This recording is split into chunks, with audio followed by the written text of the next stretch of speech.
is a very special evening, and it's because of all of you and Bill Lee that Kansas has a lot of history that we can all be proud of.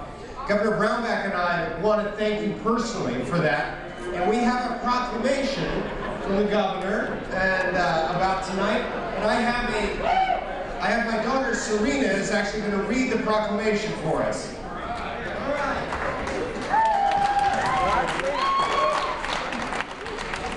People of Kansas, greetings.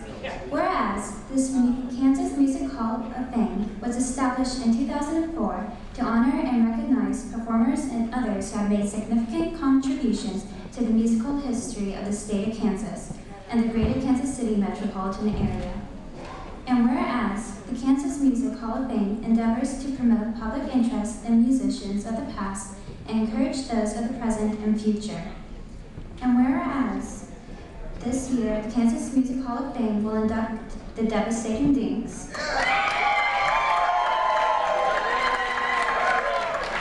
Mary Emmett and the Sliders, The Exceptions, Ray Hildebrand, Junkyard Jazz, Harry Goodfriend, Chuck Mead,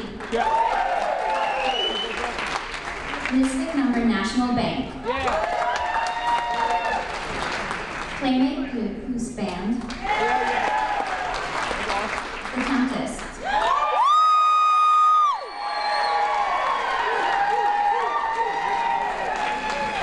Steve Werner, and the Wizards from Kansas.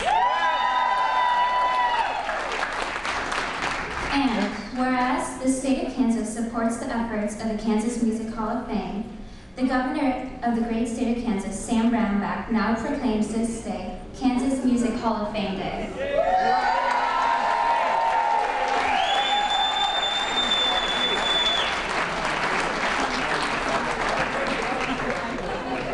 Have a great night. Let's let the bands play.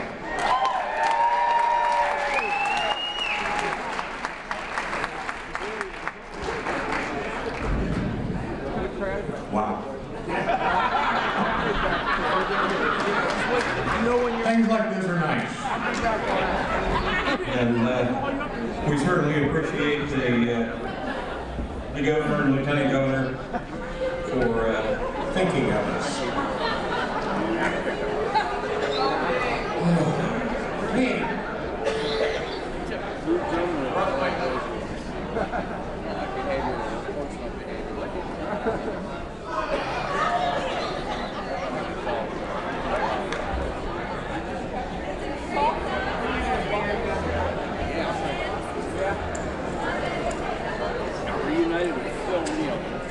I have to admit I'm a little bewildered because I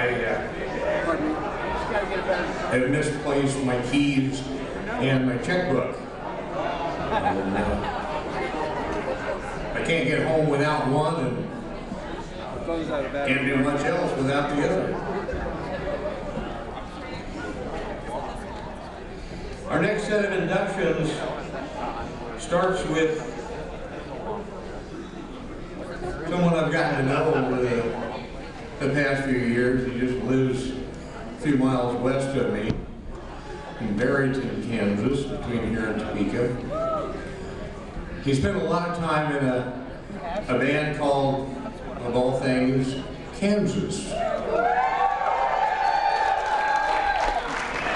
Wrote some of their biggest hits, some of their best songs. But he's also had a career since then and continues to do that. And so we'd like to introduce to you Kerry Livgren.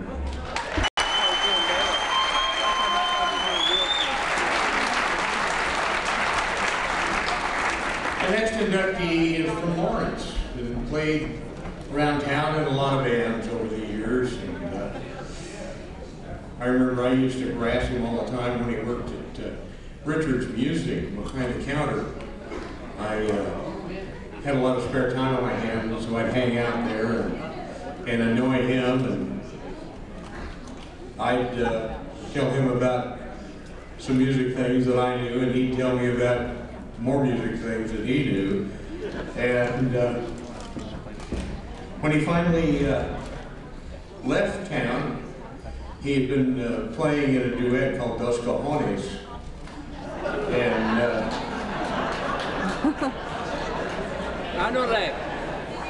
landed in Nashville.